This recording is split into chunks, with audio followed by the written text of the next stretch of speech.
Hey everyone, I'm Megyn Kelly. Welcome to the Megyn Kelly Show. We have so much to get to today. Later, we've got the lawyer for the doctor who recently settled his massive defamation case against NBC News. She will join me to explain exactly what they did on the Rachel Maddow show, the Nicole Wallace show, the Chris Hayes show, and on MSNBC.com with people like Jacob Soboroff that wound up costing NBC some undisclosed amount of money with which the plaintiffs say they are, quote, very happy. And the facts of this case are shocking. We'll get to that in just a bit. But there's so much news to get to first. There's the latest on the Abrego Garcia case. Democrat senators making absolute fools of themselves now, going to bat for the illegal immigrant suspected MS-13 gang member. This is their poster boy on the left now, who was sent to El Salvador. He's El Salvadoran. Okay, there was the removal order saying don't remove him there because he might face gang violence. That gang has since evaporated. They've been extinguished. So the danger's gone. What we did was send him back to his home country. It's not like a gift. I realize he's sitting in a prison. That's going to be El Salvador's problem. Right now, it is a showdown, legal showdown between the Trump administration and this judge. But really, as a practical matter, we sent an El Salvadoran back to his country. And the ladies of the Blue Origin's mission, the space mission, literally they're talking about it like it was Apollo 11. They think they're Neil Armstrong. It's amazing. They are getting ripped now, not just from the Megyn Kellys of the world, but from all these lefties. All these Hollywood celebs are going on Insta and elsewhere and expressing their disdain for what these women did and how they're celebrating themselves. Wait until you hear how they talked about their 10-minute trip on Jeff Bezos's sexual fantasy rocket. A lot to get to. Joining me now, Batya Ungar-Sargon, free press columnist and author of Second Class, How the Elites Betrayed America's Working Men and Women.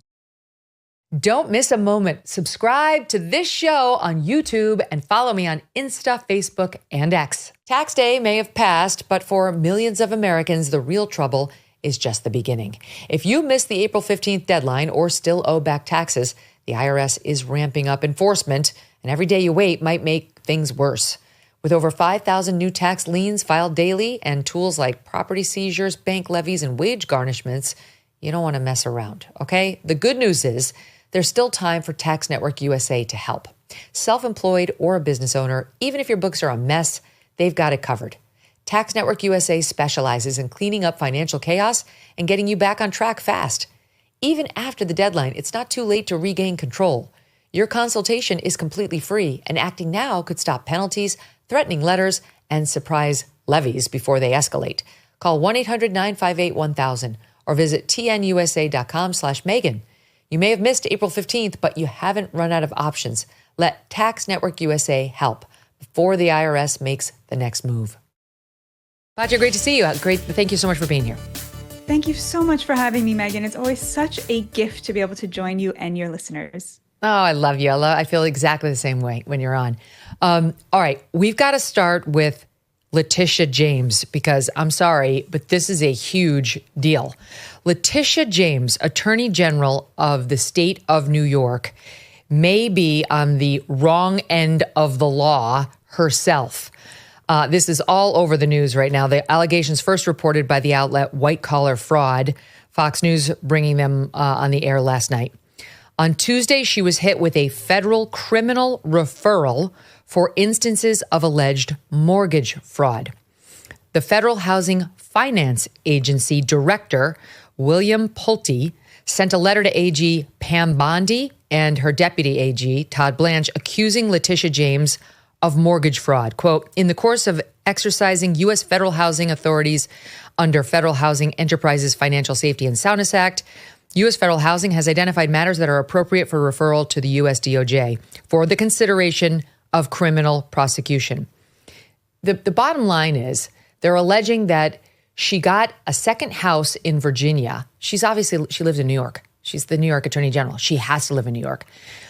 She got a second house in Virginia, and then in applying for a mortgage for that house, she had a lawyer to whom she designated power of attorney declare that it was her principal residence. They allege that she did that because you get a better mortgage rate when you say it's your principal residence, because banks think if you're going to default on a mortgage, it's not going to be the one of the house in which you live.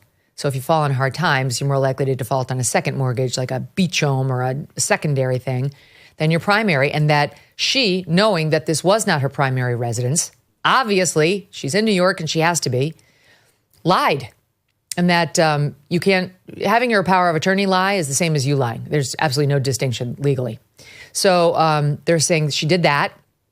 Then they're saying she had a place in Brooklyn that she was going to get a special mortgage for as long as it had 4 apartments or bedrooms or less. You could get a lower rate if you had 4 bedrooms or under. Or I can't figure out whether it was like one of those townhomes where everybody has their own apartment or whether it's a dwelling that has actual bedrooms for a family, but it's irrelevant. The point is you get a better mortgage rate if it's got 4 bedrooms or less, and this place had 5.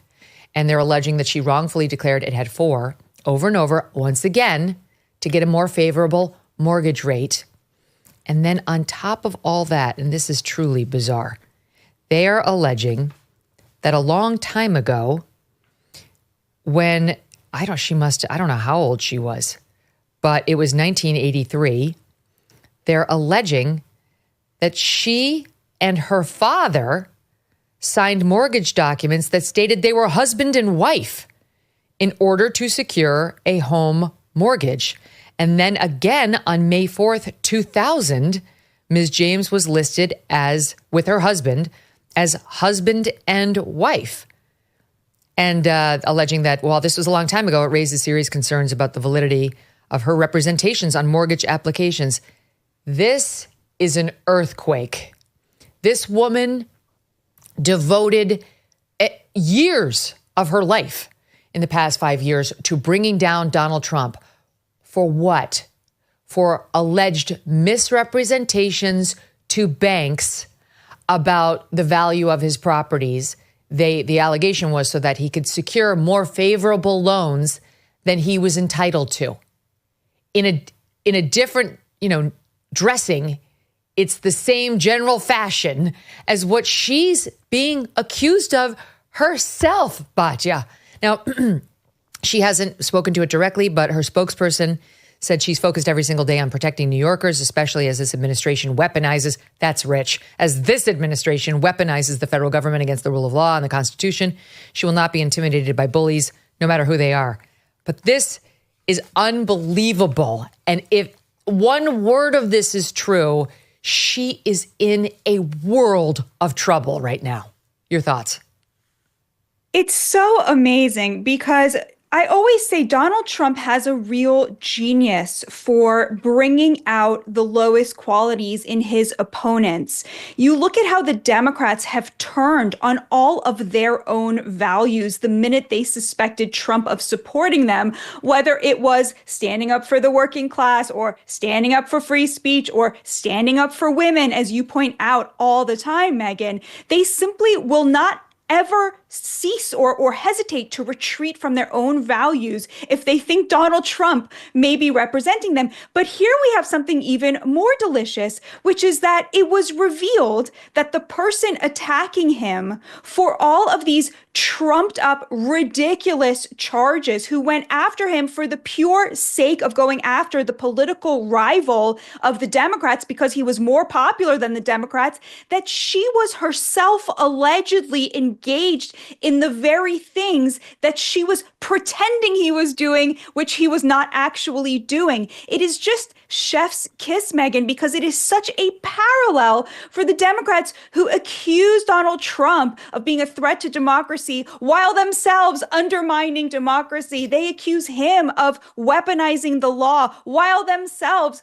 weaponizing the law. And this is just like such a beautiful, perfect bow on top of the box of their hypocrisy, where he again and again comes out ahead. It's incredible. She's going to be hoisted on her own petard because she's spent the past 4 years, arguing about how no one is above the law. The powerful must be treated the same as the poor. That just because you're rich and famous doesn't give you the right to manipulate the banking system to get more favorable loans. Oh my God. All of that is going to be shoved right down her throat and into her craw in the context of this investigation and this case. Now, she'll tell us what her defense is. I'm all ears. Cannot wait to hear how she's had alleged repeated slip-ups on her mortgages. Like, one, you could understand. I don't know, like maybe the dwelling that she said is 4 bedrooms instead of 5. Maybe they did something with the 5th bedroom, like she's like counting as a study, although that's not the way it works. On mortgage law, they want to know like what qualifies as a bedroom. They don't care how you're using it. I'm just trying to look for ways to give her the benefit of the doubt. I'm not sure how you say your father is your husband. That's a tough one. It's not exactly what she's being prosecuted for. But if true, it absolutely shows a pattern of dishonesty. And by the way, pattern evidence can get in criminal trials. They've been using it against Harvey Weinstein and others up and down Letitia James's New York State criminal system.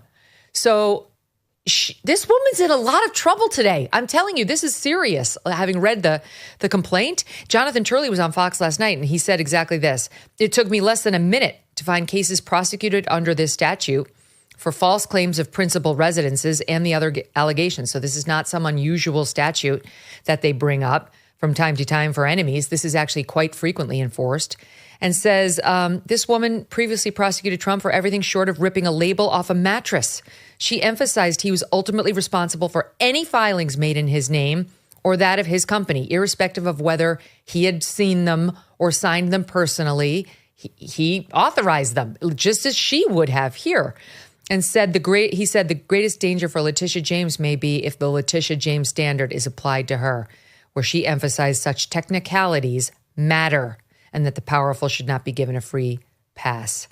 This is just unbelievable. I mean, Fannie Willis goes down because she couldn't keep her zipper up long enough to actually see the prosecution of Donald Trump through, right? And then I believe she lied under oath very clearly to me, as well as her paramour, Nathan Wade. So that case crumbled. It crumbled even though it was a state case. He couldn't be pardoned. There were all sorts of reasons why that one was problematic.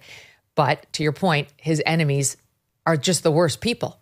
Then Jack Smith loses the Florida case before Trump even won because he was the wrong prosecutor. They held that the appointment of this particular prosecutor was wrong.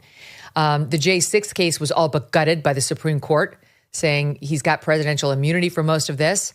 The only one who got Trump was Alvin Bragg. And even that case was really undermined by that presidential immunity finding and ultimately kind of crumbled at the very end, even though Alvin Bragg was determined to see it through so he could call Trump a convicted felon. And I think it'll be reversed on appeal. So what do you have now? You do have the E. Jean Carroll verdict, which we all know is bullshit. And then there's this case by Letitia James, which was the one I was told by Trump insiders was the one that bothered him the most all along. It's his company, his near and dear company. And what's being alleged in this lawsuit is that case was pursued by an alleged fraudster herself. Yeah, and if this is true, I mean, Megyn, if you had done this stuff, right, like the stuff she's accused of doing, you might sort of hesitate before going out and having the most high-profile person on planet Earth be accused by you of the same exact things. So you have to understand here, how is it possible that she could have staked so much knowing that she had done the same thing if this is all true? And I think the answer to that is really important. Democrats fundamentally do not consider conservatives and Republicans to be human in the same way that they are. They don't see them as comparable. And the confidence with which she used the justice system to go after Trump for the very crimes that she herself is alleged of having committed suggests to me this kind of confidence that the system will always work not justly, but in their favor, right? There's a kind of unconscious acknowledgement here, an admission, if you will, that they believe that they are not held to the same standard as conservatives and Republicans, and certainly Donald Trump. And I think for me, that's what's really interesting about this. She was out there with the red drape, tempting the bull. Who could forget the many times we heard this from her in SOT 3? I will never be afraid to challenge this illegitimate president when our fundamental rights are at stake. I believe that the president of these United States can be indicted for criminal offenses. Will you sue him for us? Oh, we're going to definitely sue him. We're going to be a real pain in the He's going to know my name personally. That man in the White House who can't go a day without threatening our fundamental rights. Yes, we need to focus on Donald Trump and his abuses. We need to follow his money. We need to find out where he's laundered money. We need to find out whether or not he's engaged in conspiracy. It's important that everyone understand that the days of Donald Trump are coming to an end. I look forward to going into the office of Attorney General every day, suing him, defending your rights, and then going home. That's a Fox News butted SOT. Unbelievable, right? By the way, just pro tip, Letitia James, your father is not your husband unless you've done something very wrong, and so is he. That's just as a starter. And also, when you apply for mortgages, you have to be truthful. I did look it up. It's a 5-family dwelling, so there's no ambiguity. It's a 5-family dwelling that, according to this guy, the guy I just referenced, hold on, I'll make sure I get his title correct, Director William Pulte of the Federal Housing Finance Agency, he says that she declared that it was 4 units, because a building that exceeds 4 units, that's greater than 4, that's 5 like hers, must be treated as a multifamily property and typically has larger down payment requirements and higher interest rate terms. And he said it appears that, quote, Ms. James may have listed the Brooklyn, New York property as 4 units instead of 5 in order to meet the conforming loan requirements and thus receive better interest rates. Ms. James also appears to have used the same falsification in order to receive mortgage assistance through this federal program, which he abbreviates here. So, like I said, the red cape, Batya, and guess what? The bull has come running. I mean, this isn't yet on Trump. I have no idea whether Mr. Pulte had any, I don't know how he got started on this. No idea. But he's now referring it to Pam Bondi, saying, you should prosecute this. This is a very serious matter. And I have a feeling Pam Bondi will feel the same. And of course, the Democrats are going to accuse the Trump administration of weaponization and so forth, right? Because that's their favorite thing to do, which is, as we've said many times on this show, every accusation from them is really a confession. If it wasn't clear before how much they believe that they have the right to use the institutions of this country, whether it's the justice system or the university system or our economy, in order to further their own political gains, to seize power and to line their pockets with the proceeds, this really is the cherry on the cake of that. It's unbelievable. You got to be squeaky clean when you are a prosecutor or an attorney general. And I'm sorry, this isn't 2020 hindsight. Everybody knows that. Everybody knows that. Just even while I was practicing law as a civilian, I wasn't in a government role. I knew that. I knew I had to be super careful on every tax return. I felt as an officer of the court, I was held to a higher standard, and I took it seriously, and I was honored to do it. I felt like I was sworn into the bar. I had to take an ethical test and pass that separately to, convince these people to let me represent people in court and uphold my word as an officer of a court in dealing with judges and so on. She all those same things apply to her and then some, because she's actually got criminal indictment power. She can put people behind bars, or she can devastate their businesses. So being above reproach is especially important for someone like Letitia James. And this I'm not going to comment thing, this breezing past the reporters, or she was on a fake phone call this morning, ain't gonna cut it. She's finding out. That's what's happening right now. She made up a fake crime to go after Donald Trump with. It was a civil suit, but she made up a fake legal indictment against him where she sued him to within an inch of his net worth and tried to ruin his business, and actually is on her way toward doing it, although she's going to get reversed. And you know what? You really do need to have clean hands if you're going to play that kind of game. Letitia James, we'll see how it goes for you. Okay, speaking of unclean hands, The case of Abrego Garcia, this guy, wait until you hear what we've just found out about this guy. He's the left poster boy, favorite poster boy child for just a Maryland dad who President Trump picked on. He just picked him up for no good reason and shipped him off to that El Salvadoran prison. Well, one of the things they're trying to do, and this audience know we've talked to him many times, but he's not just a Maryland dad. He's not a U.S. citizen. He's from El Salvador. He was picked up and he was brought here illegally by his parents when he was 16. In 2019, he was arrested for suspected gang activity. And in the context of investigating this guy, they figured out that he was an illegal and he was ordered removed. A district court judge, an immigration trial judge, and then an appellate court above her both agreed he needed to be removed. He pled for mercy, saying, please, you can't send me back to El Salvador because there's gang activity. They might want to kill me. And they said, okay, you don't have to go back to El Salvador. And he's been kind of just like hovering here ever since on our benevolence and saying, you know, you're kick-outable, but we won't send you back there. Anyway, that's where things stand with him. And in order to soften the hearts, probably of American women in particular, but Americans cross country, they've been parading out his wife. He's a good husband. He's a great father. I'm going to read you some of what she's said, saying, let's see. We have Assad? Okay, never mind. We cut Assad. Watch it. The Trump administration has labeled him a human trafficker, even an MS-13 gang leader. How do you respond to those claims? So everything they're saying, it's wrong. My husband is a loving father, and what I know is he's an amazing husband, an amazing father. That's who he truly is. Okay, amazing husband and father. Now, this just broke today. Andy Ngo, who's been on this show many times, Andy Ngo first reported this, and then it was picked up by Bill Malugin of Fox, and now has been verified by Bill Malugin of Fox based on Maryland state records.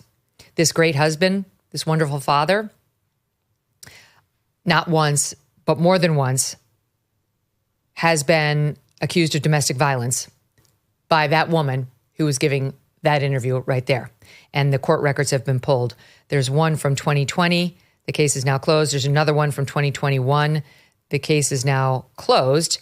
And she signed this under penalty of perjury.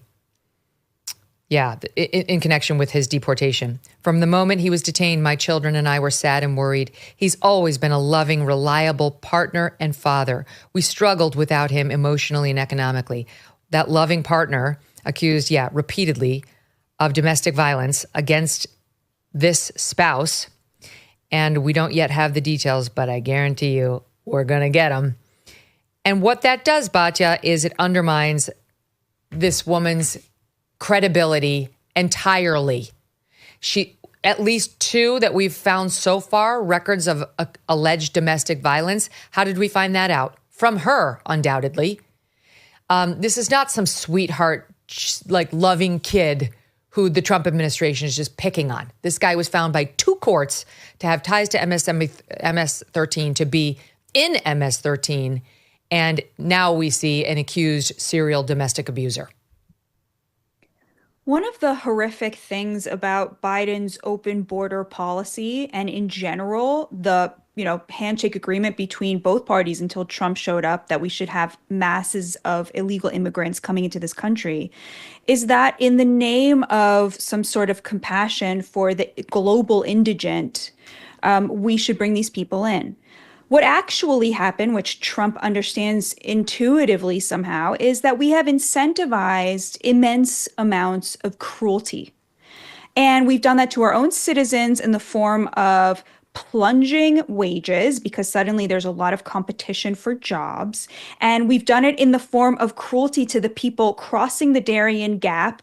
A third of the women who do so admit to being raped. So you can imagine what the actual number is. Those people become enslaved to the cartels once they get here. And because of the threat of deportation for something like domestic violence, women do not report it when an illegal migrant husband beats the crap out of them. Because what's supposed to happen when you commit a vicious crime like that is you're supposed to get deported. So the fact that this woman actually twice seems to have gone to the authorities about the domestic abuse she was suffering at the hands of her husband, that's not actually the norm. because many women don't do that because they would rather suffer it than see their husband deported. Now, the question is, why was he not deported for the 2 times that he beat the crap out of his wife? I would like to know. I mean, there was so much that went wrong here, allegedly. So much that went wrong here. Megyn, I read that the stay of deportation was not just that he would get killed by a rival gang, but the word rival being crucial there, right? That was part of the proof that he was an MS-13, right? So he was allowed to stay on the grounds that he belonged to a gang. I mean, the immigration system, the court system is so messed up here. And the Democrats are acting like because these activists in the system, from the lawyers to the judges, shirked their responsibility, therefore Trump is at fault for carrying it out. And I just have to say, Megyn, I hope the Democrats keep white knighting for Hamas defenders and for people who beat up their wives, for people who belonged to gangs, to illegal immigrants, because this is a losing issue and they don't know it because their base is the top 20% who loves this stuff, right? They cannot see that the majority of people in America, this just is not going to bother them because this person is not a good person and they don't want him for a neighbor. Now, if you turn on any of the liberal channels, you'll see, the elites sitting there saying, well, maybe I don't want him for a neighbor, but we should adjudicate that in a court. That's because he'll never be your neighbor. He'll be some working class American's neighbor whose children have to play with his kids who know that their mom is being beat up by their dad, allegedly. We'll see what the details are there. And it's just so disgusting, the elitism here. You have United States senators getting on planes to let me show that for this person. Let's talk about that. Let me show that. So Senator Chris Van Hollen of Maryland, which is, he's just a Maryland dad. That's all, just a sweet Maryland dad that Trump's picking on. He decided to go to El Salvador. I can't wait to see how this works out, frankly. And he thinks he's going to storm the prison, I guess, and do firsthand reporting on it. Oh, good luck with that, sir. Take your chances, because I don't think you want to mess around with President Bukele. Here he is posting a video from the airport explaining the trip. I'm here at the airport. I'm about to board my flight for San Salvador. The goal of this mission is to let the Trump administration, let the government of El Salvador know that we are going to keep fighting to bring Abrego Garcia home until he returns to his family. I hope to meet with representatives of the government. I hope to have the chance to actually see Kilmar and see what his condition is. But we are going to keep fighting because this is a miscarriage of justice. This is about due process. This is about rule of law. What bullies do is they begin by picking on the most vulnerable. But if we get rid of the rule of law and due process in the United States, it's a short road from there to tyranny. Yeah, like their wives. That is what bullies do. They pick on the most vulnerable. And, sometimes they have repeated instances of beating the shit out of the person they're supposed to love most. I don't know whether Abrego Garcia did that in this case, but I'm looking at 2 Maryland court records in which his wife, I don't know if they were married at the time, but the same woman, Jennifer Vasquez, that he's with now, filed for a protective order against him for domestic violence. He's not the only one. I'll give you one more and then I'll give you the floor. Senator Chris Murphy from my new adopted home state of Connecticut, never now to miss an opportunity to put himself in front of a camera now that he's sleeping with some hack PR person. This is him weighing in. This is the constitutional crisis. It's the confrontation between the court saying that the president has to bring Abrego Garcia back home and Trump refusing to do it. And why should this matter to you? Because if the president has the power to jail, imprison, to deport anyone, even if they have a legal right to be here as a citizen or through protected status given by the courts, then none of us are safe. Today, it's this El Salvadorian immigrant, but tomorrow it could be you or me. This matters. This matters. This is the one power that we cannot give the president of the United States. the ability to take any of us off the street and imprison us just because the president believes he has the power, a power that he does not have. Okay, so I just want to say one thing to you in tossing this. That man is so disrespectful because what he's really assuming and projecting there is that he thinks people are idiots. He's taking advantage of people who have to work all day to put food on the table and manage their children and their busy lives, who do not have 8 to 10 hours a day to research the news and figure out, where Chris Murphy is lying to them. And the suggestion in any way, shape, or form that an American has been grabbed, arrested, and shipped off to El Salvador is a lie. And he's banking on them just not having that intimate a connection with the details of the story like this, Maryland dad, to know he's lying to them as he tries to scare them. In a court of law, an objection would have been sustained, the entire commentary would have been stricken, and he would have been admonished by the judge not to actively mislead the jury. You're exactly right, of course. There is no slippery slope between a non-citizen who committed a felony in entering this country and a citizen of the United States. The only people trying to make a slippery slope between citizens and non-citizens are the Democrats, because that has been their agenda for the last 40 years. They are the ones who want there to be no legal difference. They want an open border. They want an endless supply of slave labor to watch their children and clean their homes and do their landscaping and work in the fields and pick the crops, as Nancy Pelosi famously put it. They are the ones, this is their wishful thinking, that there would be a slippery slope between a citizen and a non-citizen. Average Americans know that being an American citizen, indeed being allowed to live legally on United States soil, is the greatest privilege on planet Earth, and that you can't just decide that there's going to be a slippery slope there. No, there is a legal distinction upon which every single one of our civil rights rests, that there is a difference between being an American and being a non-American. Now, why do the Democrats insist so strongly that there should be a slippery slope there? Not just that there is, but that they want there to be one. Why are they insisting that in Donald Trump enforcing the law and doing what he promised the American people and getting rid of violent non-citizens, that this somehow threatens Americans? Why do they insist that in deporting a green card holder who lied on his green card and supports Hamas and supports ending America, that this could happen to an American citizen? It's because, that's Megyn, Mahmoud Khalil. Mahmoud Khalil. Just to keep it straight, that's a separate case, the guy out of Colombia. Keep going. Exactly. Their entire agenda right now is cosplaying. Their base are the top 10%, the top 20%, the people who show up at Coachella to hear Bernie Sanders speak, the people who show up to hear AOC speak. These are wealthy people. They are in the top 10%, which controls over 60% of the wealth in this country. They don't have real problems.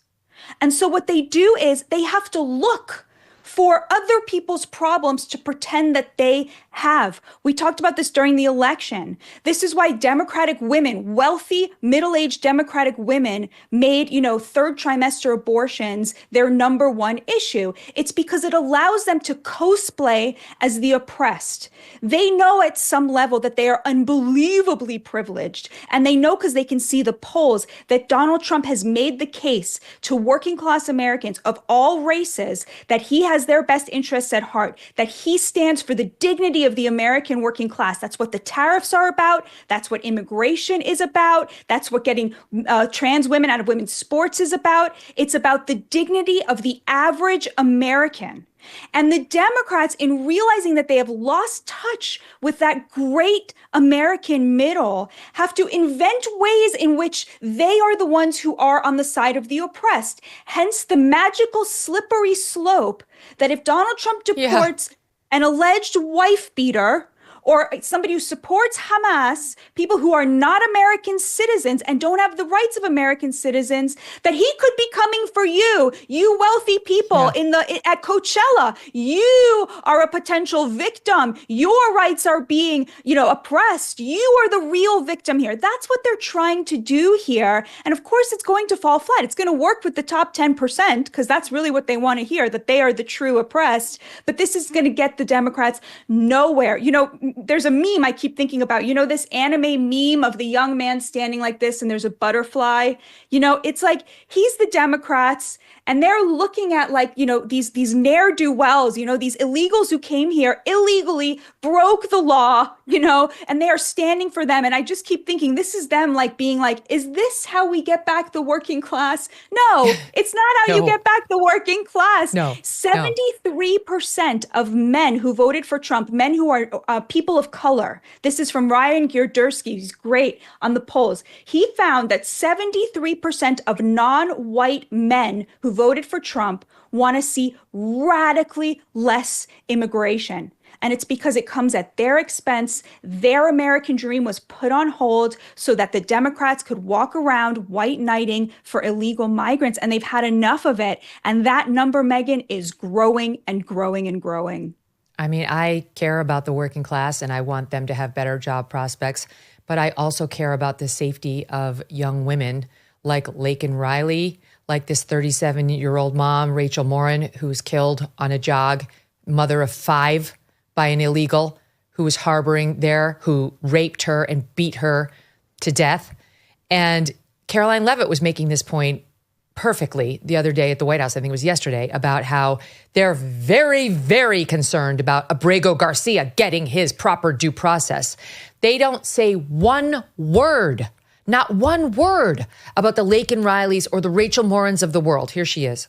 The Democrat and media outrage over the deportation of Abrego Garcia, an MS-13 El Salvadorian illegal alien criminal who is hiding in Maryland, has been nothing short of despicable. Based on the sensationalism of many of the people in this room, you would think we deported a candidate for Father of the Year. That's because, unfortunately, many in this country care more about this quote-unquote Maryland father, a legal alien MS-13 gang member, than a Maryland mother and an American citizen who was brutally murdered at the hands of a different illegal alien. Of course, I am referring to Rachel Morin. Where was the Maryland senator's trip on her behalf, showboating on her behalf? Where was Chris Murphy speaking out so that we all understood the dangers of Joe Biden's illegal immigration policy, that actual American women were being killed as they go for a jog to try to stay fit? I don't remember them making a deal out of those. And is that because, bigotry of low expectations? They just expect these guys are, they're animals. They're going to kill. If so, why would you want an open border, right? It's like none of it is congruous other than they see a story, as you point out, and they see an opportunity to advance themselves. Oh, I could not agree with you more. I mean, these people at this point, they would give a kidney to get a retweet from AOC, they've decided this is the direction that the party is going in. I actually like her. I think that she's very genuine and really believes what she has to say. If the Democrats cannot figure out that illegal immigration is a huge problem that came at the expense of people who used to be their voters and now are Trump's voters because he looked at them and said, you have a right to demand better, they're never, ever, ever going to be competitive again. They have a lot of they seem to understand that they have a problem, but this is the one thing that they just will not. They can't quit illegal immigrants. And I think, Megyn, the reason for that is unlike Donald Trump, who very successfully sidelined the elites of his party over the last 10 years, and especially during the last campaign, all of the Democratic funding is now bound up with very privileged, white progressives who really support the open border, both for economic and for social reasons, but also, you know, the Soros Foundation, the Ford Foundation, all of these NGOs that have a very, very open borders mentality. They don't believe borders are real. They don't believe in nation states. They don't believe in national borders. And of course, this is the most elite thing possible. There are millions of Americans who the only thing they have in their life that gives them pride is their American identity. They are proud to belong to this, the greatest nation on planet Earth. And that is the thing that the elites cannot stand for them to have, that they want to rob them of. And of course, the way you rob them of that is you dilute it by having an open border and having a marketplace that welcomes in millions of people to compete with working class people in the marketplace. It does dilute our rights. The idea that you could have somebody here who is, you know, claiming to have the same legal protections as a citizen is a way of saying the citizenship itself should not count for anything. And I think all good people should say no to that. I have a point that I want to raise with you, but before I get to it, I just want to point out, if, again, we haven't independently verified these court records, but Andy No found them. Fox News is reporting them now.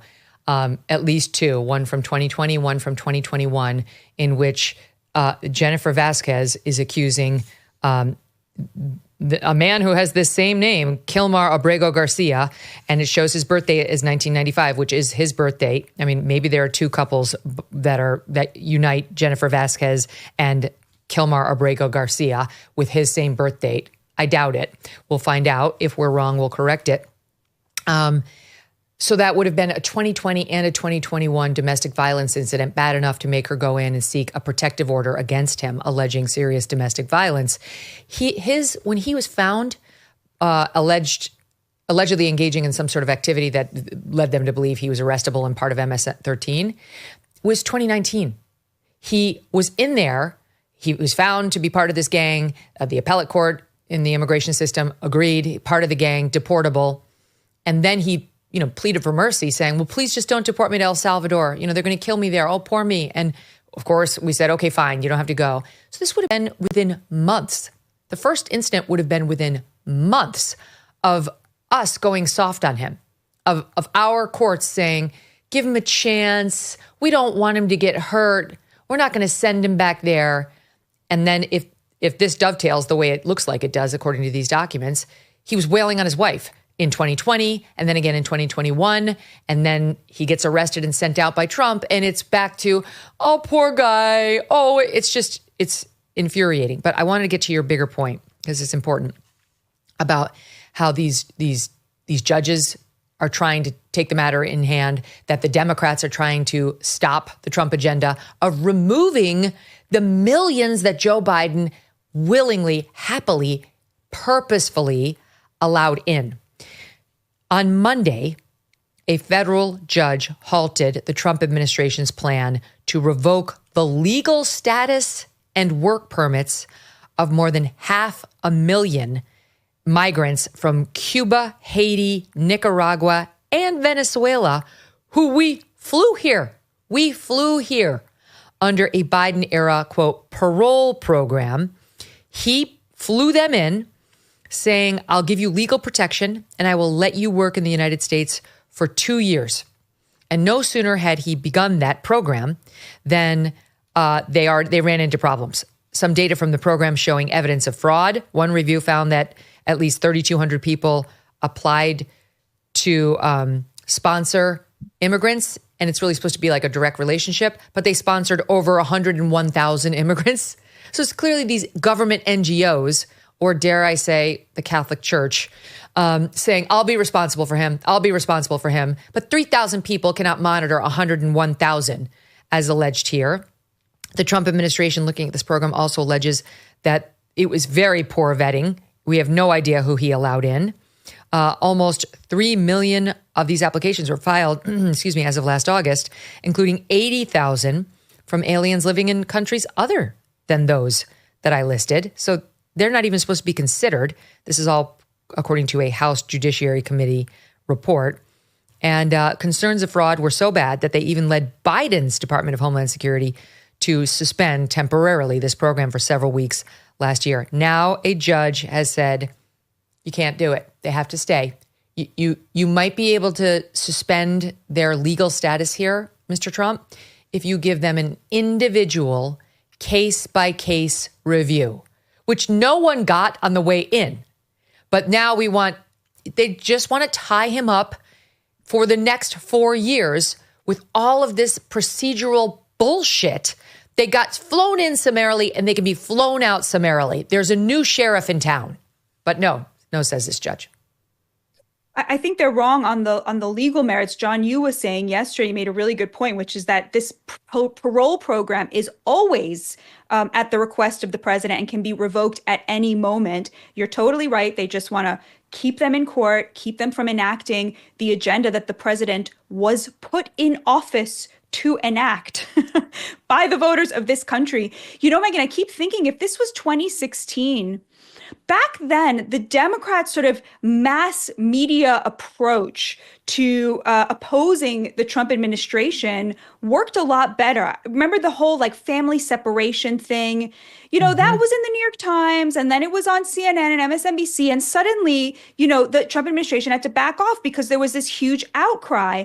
And I think today we are just in a totally different moment because the voters, the electorate, the American people was able to see what happens when you have somebody like Joe Biden just basically decriminalize illegal border crossing, which is what he did, which is what he promised he was going to do during the campaign, and what an absolute mess it made. And the most horrifying part about it is this, to me. I mean, obviously, the crimes that are committed against American citizens, I agree with you, totally horrifying.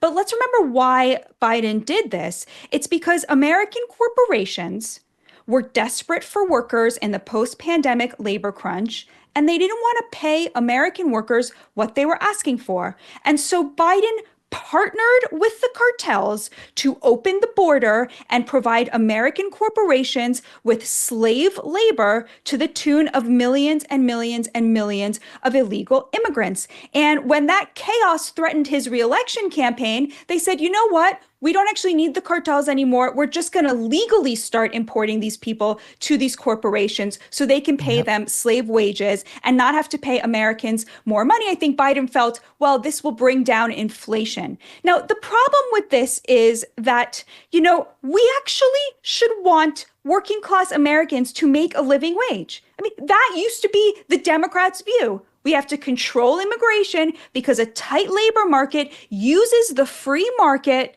in order to raise wages for working class people and give them dignity. And that's why in the 70s, most Americans were middle class because people who worked in meatpacking plants and people who were manicurists and people who worked in construction were able to command a living wage. They were able to make a middle class wage working in working class jobs. And now thanks to the Democrats who still have the chutzpah to cosplay as the side of labor, we shipped all these good manufacturing jobs overseas to China to build up their middle class. We imported millions and millions of low-wage illegal immigrants to work in the jobs here, radically reducing the wages that working class people could ask for. And it was Donald Trump, a Republican, who showed up and said, you do not have to live like this. If you work hard, you shouldn't be poor.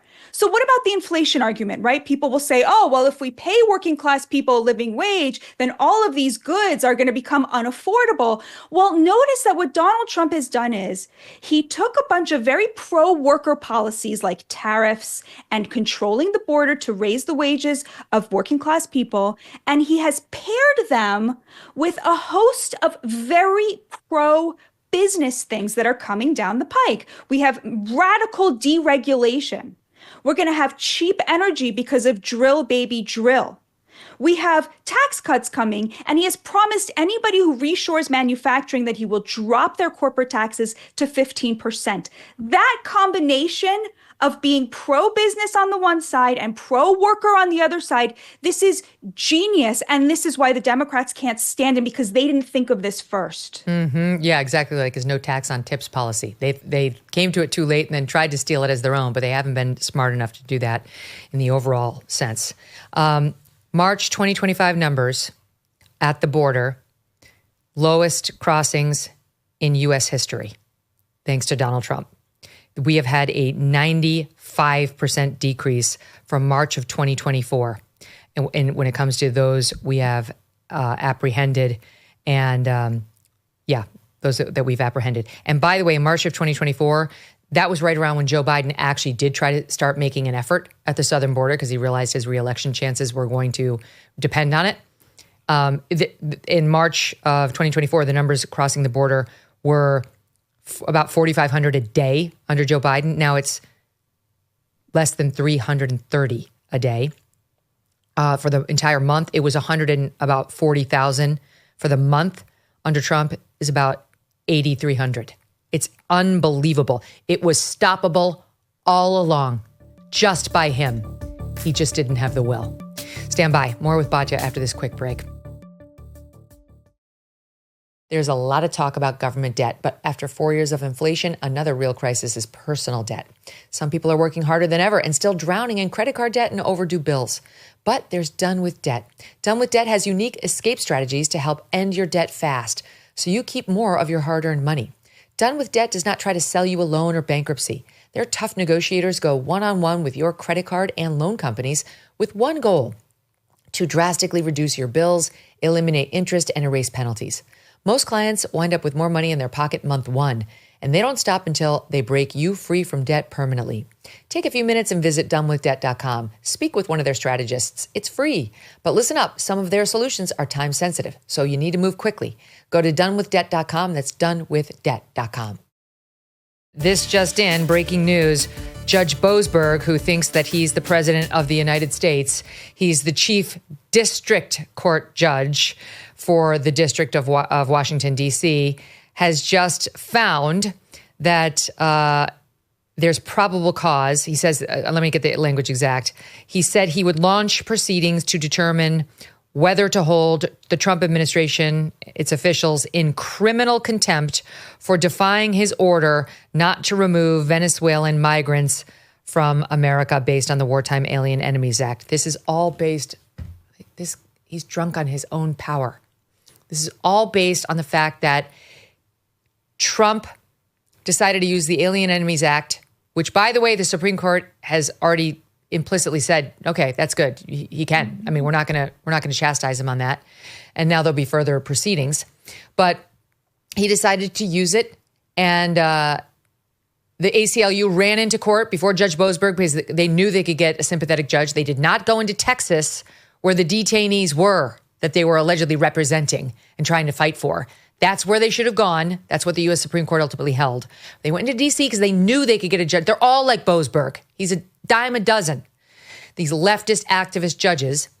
And they got a ruling from him saying, first of all, he said, no planes should take off. Orally, he said, no planes should take off. What? Who are you? Fuck off, Judge Boasberg. This is Marco Rubio's call and President Trump's call on whether the foreign policy of the United States requires these people to be deported and whether the safety and security of the American people requires that they to be deported. And the commander-in-chief ruled that they were part of an incursion or an invasion, and he had powers to order them out. Judge Boasberg said, no, I'm higher than you are on the totem pole. No planes can take off. And that was not put in writing. And there is a real question about whether any sort of temporary restraining order has to be put in writing for it to be valid. Wasn't put in writing until several hours later that day. And at the time it was put in writing, 2 planes were already in the air and in international airspace, and they refused to turn them around. The third plane is really not relevant. It did take off much later from the written order, but it didn't have anybody on it pursuant to the Alien Enemies Act. So it's really less relevant. But he's getting ready to hold them in criminal contempt for not turning those planes around as he ordered, and I presume not, and for allowing them to take off in the first place. And I don't even know, we talked about this with our lawyer panel the other day, Batya, but I don't know how you hold the president in criminal contempt. What's he going to do? So are we in a world where the Democrats want Abrego Garcia free and Trump jailed? I think we all know the answer to that. You know what I keep thinking, Megyn? I keep thinking they tried to get him on 91 counts and look at where we are now. Maybe just take a beat. This Khalil Mahmoud guy, They hold him up as some sort of, oh, he's being deported because of his views. This is a free speech issue. And then it turns out if you had just waited 10 minutes, you would have found out that this guy actually lied on his visa application, right? This guy, right? This Garcia fellow who they're holding up as this Maryland father. Well, maybe wait a minute and find out, a little bit more about this person before you decide to nominate him for the avatar of the Democratic Party. And they just can't seem to understand that there is a real logic here. Donald Trump is not a careful speaker, but everything he has done since he got into office has been unbelievably intentional. They lost in 2020 and they sat at home and for 4 years they plotted. I feel like you can really see this with Jason Miller, right? And with Stephen Miller. This is a guy who sat at home for 4 years and plotted how he was going to restore America to its greatness through using legal avenues to enact the Trump agenda that is wildly popular with the American people. And that is what they did, and that is what they are doing. And the Democrats are acting like it's 2016, people are shooting from the hip, and that you can get a story in the New York Times and shut down the agenda. And we are just in a totally different moment. I think Trump was really changed by the assassination attempts on him. But also, Megyn, I think he was changed by the level of support that he sees from the people. In 2016, he knew that what he wanted to do was popular, but he couldn't quite get that across. In 2025, he knows that what he wants to do is popular, and he knows that the people know it. And I think that confidence is really coming across, and it is forcing the Democrats into unforced error after unforced error after unforced error. I mean, you don't need a consultant to tell you, don't white knight for the criminal illegal aliens. And yet, Megyn, they just can't seem to stop. All of them. Mahmoud Khalil. You know what? I made this point when I was arguing with somebody on the show about it, but I was like, they did not go and arrest all of the students at Columbia University who were taking part in those protests, or all the students at Harvard who were taking part of those protests, or any university. They targeted a few who were the leaders, the instigators, who took an extra role and were here thanks to our benevolence. We didn't try to kick out American citizens where people committed crimes. They got charged with whatever it was, larceny or vandalism. But there's a reason this guy got targeted. He was here on our good graces. He was a guest in our house, and he behaved like an animal. And I don't care that he didn't actually commit violence on Columbia's campus. He was the spokesperson for the group that held the hostages on campus. The entire campus was held hostage thanks to that group he represented. And by the way, he worked for the Hamas arm of the UN. That's the lie you're referring to on his visa application. Mysteriously, he forgot to disclose that when he asked us if he could come into our country. So goodbye. We don't care. We don't miss you. I wish you hadn't come to begin with. But yes, the left is now the party that makes statues of George Floyd and won't stand for little DJ Daniel at the State of the Union and won't mourn Rachel Morin or Laken Riley, and will send senators to prisons in El Salvador to go gin up empathy for an accused wife abuser and MS-13 gang member who's from El Salvador. By the way, it's like we sent him to the middle of Siberia. Anyway, it's infuriating. And the lawfare is their favorite tool. Now, it's coming back to haunt them, though, because they were the ones to unleash the Dear Friend letter during the Obama administration to start using universities to enact their leftist agenda. And of course, the universities were only too happy to comply. That was where their heart was anyway. And Barack Obama used the Dear Friend letter through his ridiculous Secretary of Education, Arne Duncan, to say, you eliminate due process for young men who are accused on college campuses, or you get the hose again. It's really what he said. All your federal funding's going bye-bye if you don't yank their right to counsel, yank their right to cross-examine, yank their right to see the evidence against them. That was his big cause, to try to completely eliminate due process rights for young men on college campuses. It was so effed up. And by the way, there's virtually no right of appeal. You can try to file in a federal court after you've been found guilty as a sexual assaulter on a college campus. It almost never gets overturned. And even when it does, the university won't help you. They don't have to let you back in. We saw this in the case at Amherst where they completely dropped the ball on this one guy. They didn't care when it was all said and done. It's very hard to get review when you've been fucked over, by your college campus in this way. All on the fault of Barack Obama. Why am I bringing that up? Because the Trump administration has a duty. It has a duty under the various federal statutes that are out there, whether it's Title IX to protect women or Title VI to protect any minority group that's become the subject of harassment on college campuses, to step in and try to stop it. That's the federal law. You're not allowed to do it. You can hate Jews. Go for it. If that's your thing, great. Good luck with that. But you cannot act on it. You cannot act in a discriminatory or harassing fashion. That's the law. There's morality and then there's legality. And the government, it's their job to enforce legality. And these campuses crossed it. They crossed it with all those absurd protests where they were chanting Hamas slogans at Jews, harassing them, in some cases physically berating them or hurting them. And Trump is trying to bring justice now, saying this will never happen again. And here's how we're going to make sure it never happens again. You're going to issue certain reforms on your campus, or you're going to lose your federal dollars. And here are what the reforms are.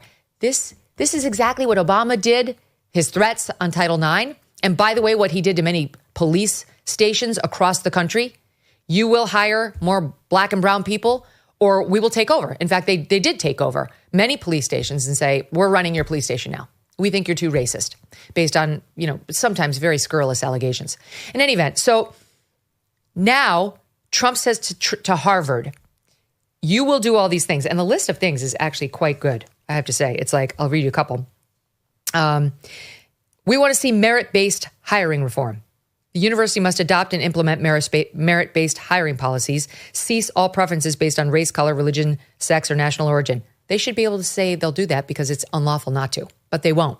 Merit-based admissions reform must adopt and implement merit-based admissions and cease all preferences based on race, color, national origin, or proxies, etc. That, too, should be a no-brainer given the Supreme Court decision on affirmative action, but they don't want to do it. International admissions reform. You have to reform the way you recruit and screen international students who are hostile to American values. Why is that a fucking problem? I'm just like, why are you arguing on that? Then there's reform programs with egregious records of anti-Semitism or other bias. You have to commission an external party to audit these programs that have been particularly pernicious and fuel the most anti-Semitic harassment. They don't want to do it. And you have to discontinue DEI, which of course is at the root of a lot of this Jew hatred anyway. They said no. Trump said, say goodbye to $2.2 billion that you're getting now through various federal agencies. And that may not be all. That may not be all. We actually may look into your tax exempt status. If you want to play hardball, let's play hardball. He said maybe Harvard should lose its tax exempt status and be taxed as a political entity if it keeps pushing political, ideological, and terrorist inspired sickness.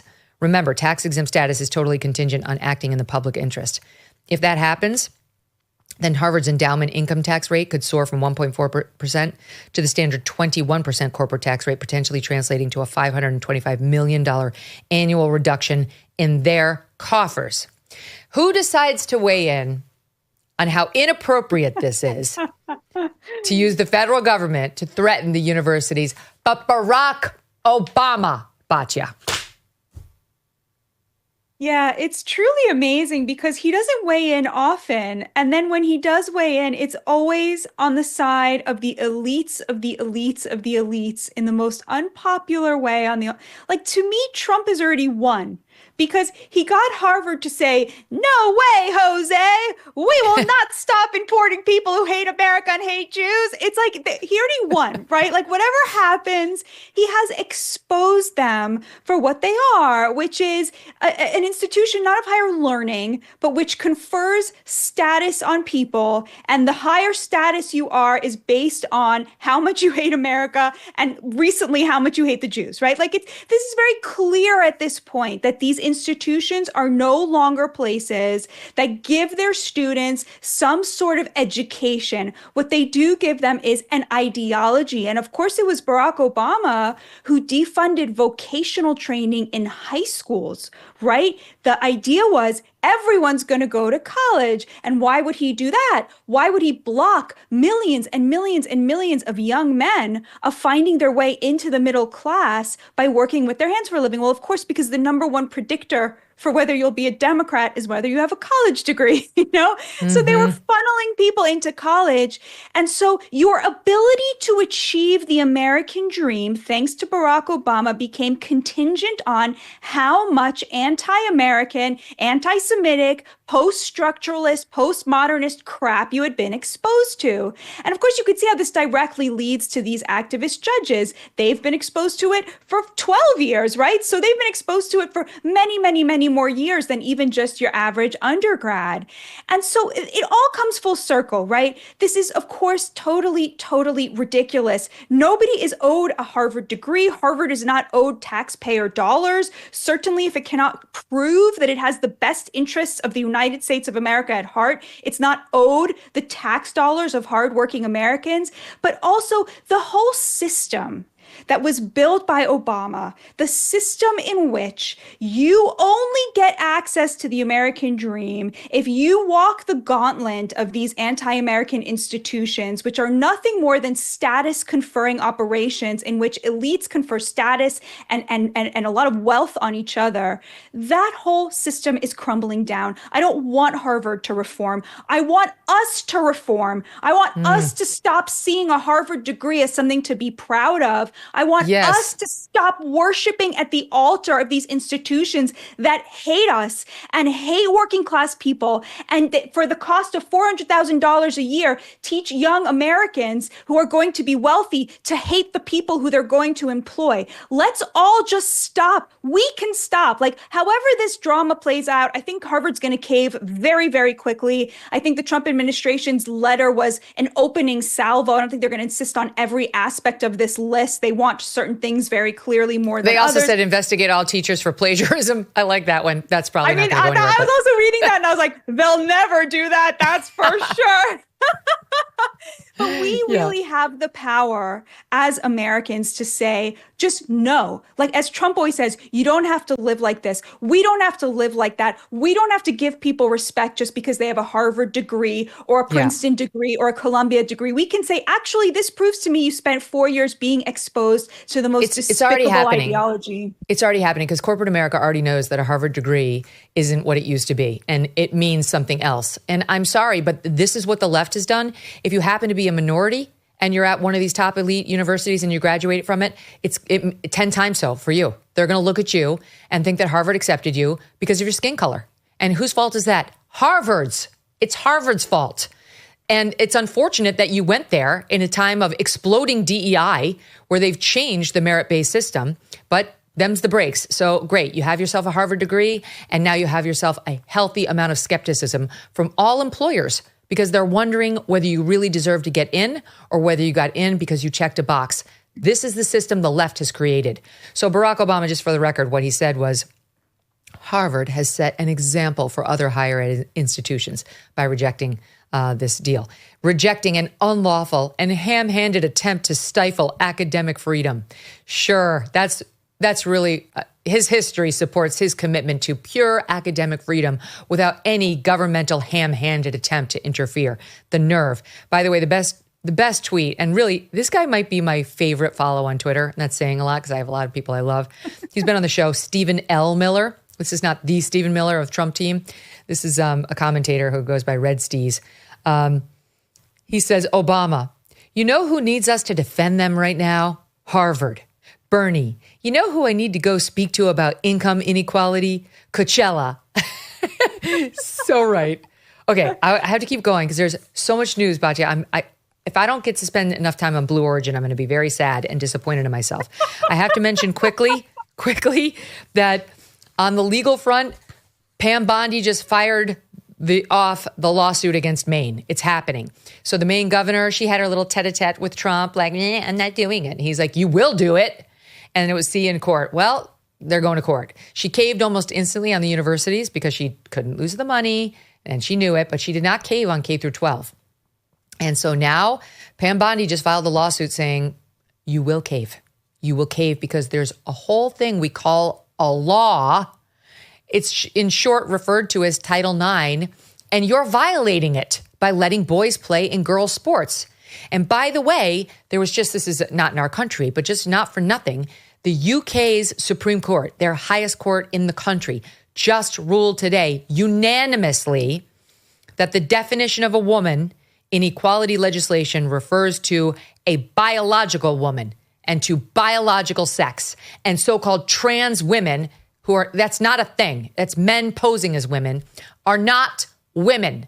They can call themselves whatever the hell they want, but legally, they're not women. And that's the problem that this Maine governor is going to have as this lawsuit goes forward. So good for you, Pam Bondi. Totally behind you all the way. Okay, but we've got to get to Blue Origin because it's over the top. It's over the top what's happened with these women. We made fun of it on Monday because it was just so ridiculous the way some of the media were covering it, the way they were like self-congratulatory. They've gone next level, okay, since then. Okay, first of all, can we pull, I want to hear the lead. I don't know which soundbite it is, you guys, but the montage of them about them. Let's watch. Out there, it's dark. It's like death. And I'm so proud of us. I really am proud of me. Flowers for me, I believe, are like God's laughter and God's smile. And I brought a daisy because I have so much love for my daughter Daisy, and I have so much love for Mother Earth. It just says to me, if I can do this, I was telling these guys, I might even now get my ears pierced. I've never gotten my ears pierced because that hurts. I hope they can see the unity that we modeled and replicate that and understand that we weren't just taking up space, we were making space for the future. Yeah. Oh my God. 10 out of 10 review. Okay. I got one more I got to add to you. Gayle King, upset because there's been a lot of blowback, and I'll play it in a minute, but like from Hollywood leftists, not just people like you and me, but like Hollywood leftists. These are the people who are supposed to love them, who are ripping these women to shreds. It's beautiful. And Gayle King is upset and had a few things that she needed to explain to those of us who don't understand what a hero she is. Watch. Please don't call it a ride. That is not a friggin' ride. Whenever a man goes up, you have never said to an astronaut, boy, what a ride. You know, we duplicated the same trajectory that Alan Shepard did back in the day, pretty much. No one called that a ride. It was called a flight. It was called a journey, because a ride implies that it's something frivolous or something that's lighthearted. There was nothing frivolous about what we did and the machine that we were on, and what it took for the people to get that machine up and running, to get us up and get us back down safely. So, you know, I'm very disappointed and very saddened by it. And I also say this, what it's doing to inspire other women and young girls, please don't ignore that. I've had so many women and young girls reach out to me, and men too, by the way, men too, that say, wow, I never thought I could do that, but I see you doing it at this stage of my life. Who would have thunk it? Not me. And how inspired they are. Okay, there's so much to go over. First of all, Alan Shepard walked on the moon, Gayle. You did not fucking walk on the moon, okay? You didn't do the same thing as Alan Shepard. And by the way, when he did his first space flight, it was the first space flight. Like, that's the reason it was exciting. It wasn't for commercial gain. It wasn't to promote Amazon. It wasn't with some woman with her tits hanging out who needed a little extra attention. Okay, so that's just first. Secondly, there's nothing frivolous about what we did. Let's just check in. We don't have to take her word for it. Let's see how it went on board the Blue Origin spacecraft. SAT 22, here they are in space. Got it? 1, 2, 3, taking up space!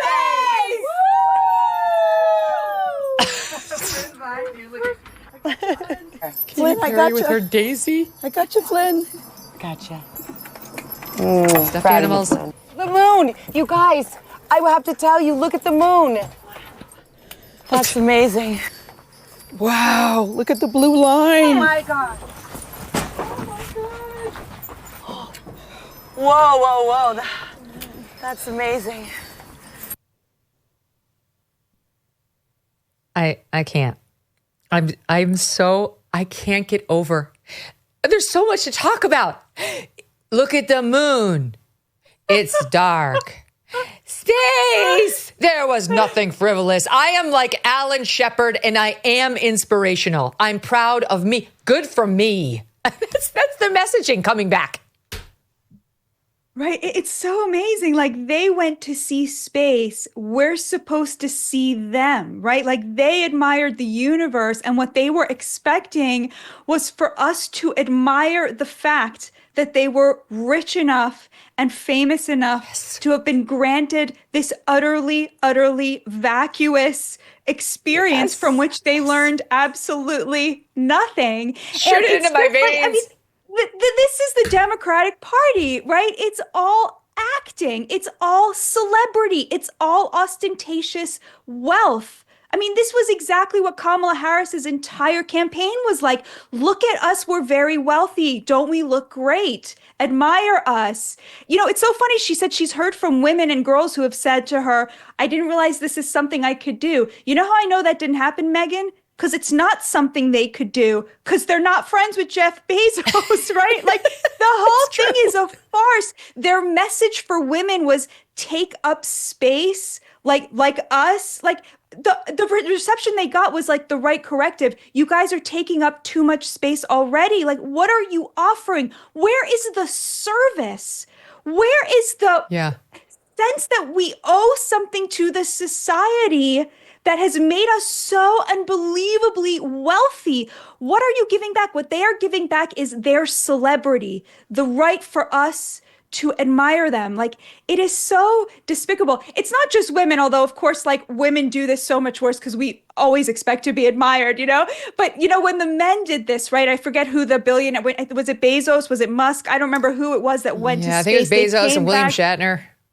Right. He came back and he said, wow, you know, we're so small vis-a-vis the universe, like the most banal, like totally, like, really, you went to space. That's what you came back with. Yeah. And it's just like, these people are so bored, Megyn. They have no problems. They have nothing in their lives that they consider to be of value. And what's amazing to me is that it seems like Hollywood knows what time it is, even if these 5 women didn't, right? Like, you really did see people coming out and being like, what the heck is this? Well, let me show some of that. I'm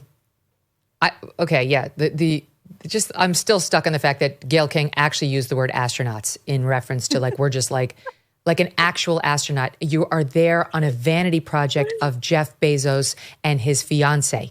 You've done absolutely nothing to deserve this. You're sitting next to Katy Perry. And if you don't want people to think it's frivolous, Gayle, then don't have the fucking Kardashians craft side as you take off, and Oprah. That might have something to do with our reaction to this as a non-serious event, a PR stunt. Okay, back to the blowback. Olivia Munn, she's an actress. She's got it. And I think she speaks for a lot of us when she's trying to espouse why so many on the left and the right had a visceral reaction to this. Like, what are you guys going to do up in space? What are you doing up there? I mean, by the way, they're going for 11 minutes. They're going for 11 minutes. They're going up. I think they're going to float around a little and then come back. Like Magic Mountain.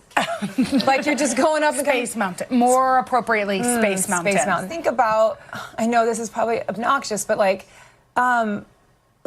it's so much money to go to space. Yeah. You know, and there's a lot of people who can't even afford eggs. I think it's a bit over the top. And I think, I just think there are, the cover of Elle magazine. I know. I mean, like, isn't that, I don't know. Space exploration was to further our knowledge and to help mankind. I mean, what are they going to do up there that has made it better for us down here?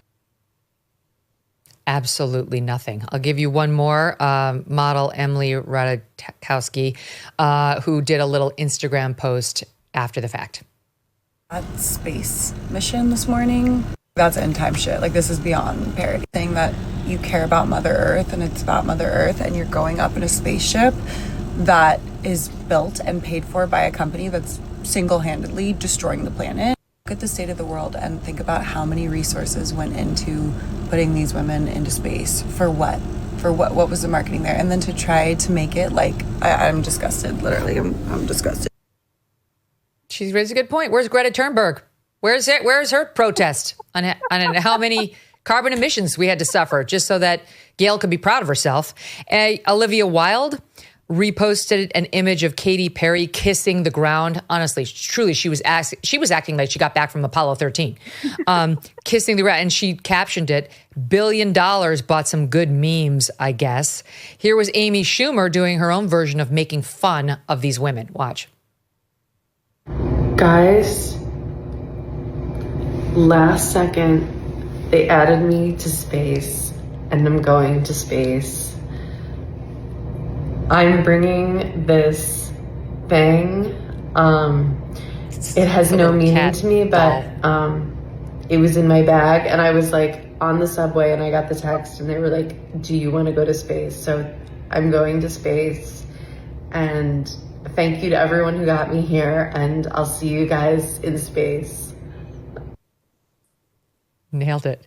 She's mocking them, very heartily mocking them. Kesha mocked them. I mean, like, that's what gets them upset. That's why Gail did that little, we're inspirational and we're astronauts. I am Alan Shepard video.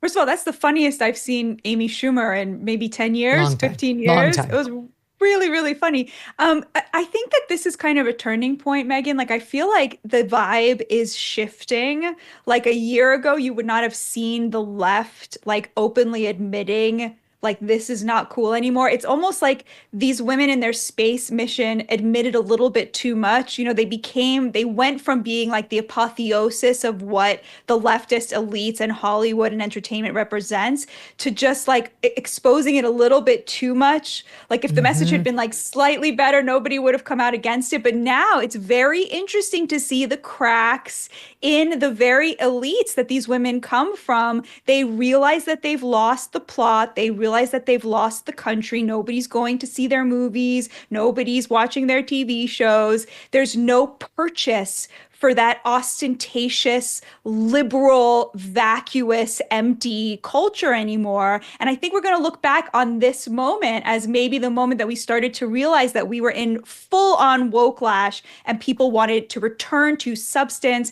and to unifying messages and to actual entertainment, actual culture that has real meaning for people. I love that. I agree. And I also think there's the element of it's got a little bit of a stolen valor feel to it. Oh, yeah. Where we revere our astronauts, our actual astronauts, who actually do put themselves in harm's way in order to forge new frontiers. And we've seen astronauts, actual ones, die in the name of this service. We've seen even civilians like Kristen McAuliffe when, you know, people of my age were in middle school and we all watched that flight take off, the space shuttle, and burn in the air. It was horrifying. So there have been civilians to go up to. They wear actual spacesuits. They go through real training, not 2 days of learning how to buckle your seatbelt, which is literally what they did. That's what they're touting as their training. Buckling the seatbelt, getting in and out of the vessel, and learning how to press the button so they could speak to mission control. That doesn't make you an astronaut, okay? Sorry, Gail, and everybody else on board. And I just feel like, how dare you utter the name Alan Shepard? How dare you? You and he have absolutely nothing in common. Absolutely nothing.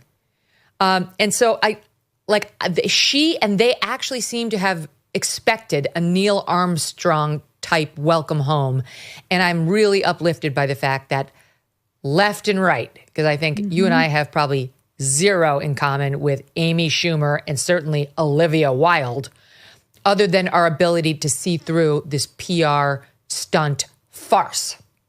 Batya, Absolutely. Give you the last word. word. I just want to make one more quick point, which is, I forget his name, the astronaut who Elon Musk just rescued from space. There was a woman and a man. The man, Megyn, he went to church services every Sunday from space.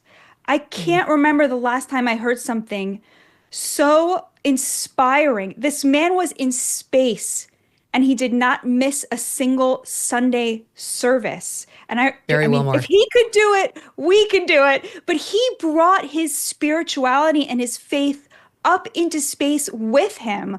Like, it was so beautiful, the idea that even there, when you're so close to the heavens and you have this perspective, what he was longing for, what his soul needed, was to be tied to his faith community here on earth. And these women went up there in search of meaning and came down just as vacuous as they had left. The meaning they came back with was, I am important and I am your hero. I am, damn it. You will look up to me. You will call it a mission, not a flight. Congratulations, me. And again, I mean, my guest made this point yesterday. It was a very good one, which is, I think it was, who was it? Who was making this? Walter? Or on Monday? About how they completely ignored all these same news stations who want us to celebrate these women, completely ignored Elon Musk's rescue of those 2 astronauts on board the International Space Station. He rescued them. They'd been stuck up there for the better part of a year.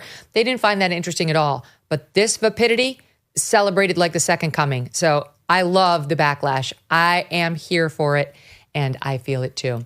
Batya, love talking to you. Thank you so much for being here. Thank you so much, Megyn. I love you. God bless you, and God bless your viewers. And thank you for everything you do for this great nation and for the Jewish people. Oh, you're so sweet. The pleasure is all mine. All right, coming up next, we're going to have the lawyer for the doctor. A doctor and a lawyer walked into a courtroom. The lawyer for the doctor who just sued NBC News for defamation, and they settled it because the judge had said, you have to go to trial. What you said, NBC News, was totally false, and they were supposed to start that trial on April 22nd. It was settled. They say they're very happy with the settlement. What the hell happened? The lawyer's here next. Grand Canyon University is a private Christian university in beautiful Phoenix, Arizona, and they believe we are endowed by our Creator with certain unalienable rights to life, liberty, and the pursuit of happiness. GCU believes in equal opportunity and that the American dream starts with purpose. By honoring your career calling, you can impact your family, friends, and community.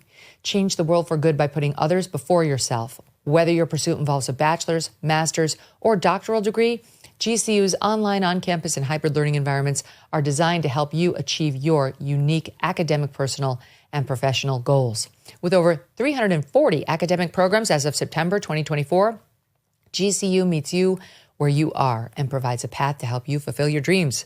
The pursuit to serve others is yours. Let it flourish. Find your purpose at Grand Canyon University. Private, Christian, affordable.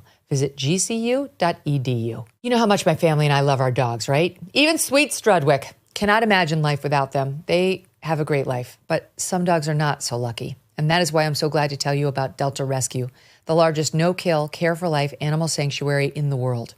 They have rescued thousands of dogs, plus cats and horses too. They provide all the animals with shelter, safety, and most of all, with love. And they've been doing it for more than 45 years now. Delta Rescue relies solely on contributions, and giving can bring tax benefits to you too. Speak with your estate planner about how you can grow your estate while helping animals in need. And check out the estate planning tab on their website to learn more. We love our Thunder and Strudwick, but would like other dogs who need love to find it too. Visit deltarescue.org today to learn more. deltarescue.org. Last week, we told you about a confidential defamation settlement between NBC Universal and a Georgia doctor. This after MSNBC ran multiple reports in September 2020 with allegations that this doctor performed mass hysterectomies at an ICE detention facility. Well, we dug into what really happened. It started with an advocacy group called Project South, and they released an open letter to the Department of Homeland Security criticizing conditions at the Irwin County Detention Center in Georgia, which at the time was run by ICE and had detained immigrants staying there. The letter was primarily about the lack of COVID precautions there, but it also included shocking allegations from a nurse named Dawn Wooten, Dawn, not Dan, that's our friend, Dawn Wooten, claiming that a doctor was performing hysterectomies on nearly every patient that he saw, calling him, quote, a uterus collector. Well, MSNBC took up the story the very next day with Nicole Wallace, Chris Hayes, and Rachel Maddow all covering the report on their shows. Here's Maddow quoting the shocking claims. The nurse who contributed to this whistleblower complaint explains it like this, quote, everybody this doctor sees has a hysterectomy, just about everybody. He's even taken out the wrong ovary on one detained immigrant woman. She was supposed to get her left ovary removed because it had a cyst on the left ovary. He took out the right one. She was upset. She had to go back to take out the left, and she wound up with a total hysterectomy. She still wanted children. So she has to go back home now and tell her husband that she can't bear kids. She said she was not all the way out under anesthesia and heard the doctor tell the nurse that he took out the wrong ovary. The nurse says she and her fellow nurses, quote, questioned among ourselves, like, goodness, he's taking everybody's stuff out. That's his specialty. He's the uterus collector. She says, quote, I know that's ugly. Is he collecting these things or something? Everybody he sees, he's taking all their uteruses out or he's taking their tubes out. What in the world? Well, there's just one problem. It's not true. Dr. Mahendra Amin only performed 2 medically necessary hysterectomies on detainees at that ICE facility, and he was not happy with this report. The guy spent his whole life helping underprivileged communities, volunteering his time, helping people who cannot pay, and he got viciously smeared originally by this nurse who worked at the facility, and then NBC News and MSNBC News ran with it. And the good doctor filed a $30 million defamation lawsuit against NBC Universal in September, or back in September. NBC settled. They settled after discovery in this case showed that even internally at the news organization, they had significant doubts about whether this was true, even as they presented the allegations to their audience without reflecting those serious doubts. We reached out to NBC Universal for comment. We have not heard back. Here now to explain more is Stacey Evans, Dr. Amin's attorney. Stacey, thank you so much for being here. I know Thank you so much for having me and sharing the story. Yes, you're, I'm told, a Democratic lawmaker in the state of Georgia, and that many people would not expect you to be suing MSNBC, which is beloved by a lot of Democrats. So did you have any hesitancy in taking this case? I didn't. I definitely thought in my mind this could hurt me politically. And in fact, I had some attacks. You proclaimed to be this progressive champion. How could you defend this man, this doctor? And I said, well, it's very easy because he didn't do these terrible things that the media is claiming that he did, that MSNBC is claiming that he did, that this alleged whistleblower is claiming that he did. And for me, whether it's a Democratic-leaning media or Republican-leaning media, you got to tell the truth. I mean, the media is a very important part of our systems of government, really, and they need to get it right. And so it's my job, I feel like, as a defamation lawyer, to hold anyone accountable who's not telling the truth, whether that's the network I watch or another network. Good for you. Not everybody sees the world like that. So I applaud you and your objectivity. Just so the audience can understand how this got started, I mentioned this nurse who works there named Dawn Wooten. Here she is talking to NBC's Jacob Soboroff and making these allegations against Dr. Amin. This is from September 15th, 2020. You're quoted in the complaint as saying that's his specialty. He's the uterus collector. Is that how people refer to this doctor? That's how the detainees referred to this physician. They referred to him as, I had a detainee that asked me, she said, well, what is he doing, Ms. Wooten, collecting all of our uteruses? And I just looked at her puzzled because I didn't have an answer. Later, the Department of Homeland Security Inspector General would conduct an investigation. This is after the allegations aired. It was in January of 2022. And they released a report finding, based on its medical records review, the National Commission on Correctional Health Care Resources team determined women's health care provided by Dr. Amin to be appropriate. So they're basically saying that, he's not mentioned by name, nothing untoward happened there, nothing that wasn't medically necessary. So what exactly did NBC and MSNBC do wrong? Well, they called Dr. Amin a uterus collector. They said that Dr. Amin performed mass hysterectomies, high number of hysterectomies, and that they were unnecessary and that they were unconsented to. None of those things are true. And the court even found in her summary judgment order, Judge Wood of the Southern District of Georgia found in a 108-page order very clearly there is no evidence of mass hysterectomies, no evidence of high numbers of hysterectomies, and no evidence that Dr. Amin is a uterus collector, and also relayed information to make clear that Dawn Wooten was not telling the truth, and MSNBC was not telling the truth to repeat it when she said all these detainees called Dr. Amin the uterus collector. I took deposition after deposition after deposition of women who had been formerly detained at Irwin County Detention Center and others who had been there, and no one heard him be called the uterus collector until after MSNBC's news reports, which the detainees obviously had access to, watching television like any of us. But no one admitted to ever using that phrase, and no one even heard it until after the report. So MSNBC took these allegations, which were salacious, and it was right in the middle of an election year. We were 6 weeks before the 2020 election, and they ran with it. And they tried to tie Dr. Amin, an immigrant himself, to what they portrayed as terrible, atrocious things that were happening to immigrants during the Trump administration. And I and others agree. I mean, the child separation policies, there were these administrators who were tracking menstrual cycles of women. Rachel Maddow said that Dr. Amin, my client, a man who's been practicing medicine for over 35 years, devoted himself to these underserved areas, took on these cases of the detainees because he knew no one else would do it.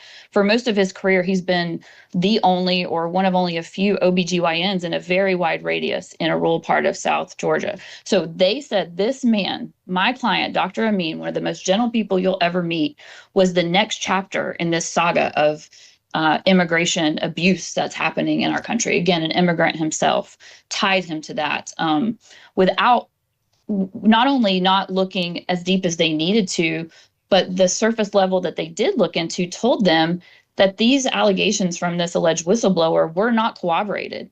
Let me stop you there. Sure. Just to set the scene. And I appreciate you mentioning the election because it's very interesting. I mean, we've seen this so many times where the mistakes or intentional misstatements get made in service of a political narrative that somebody finds important.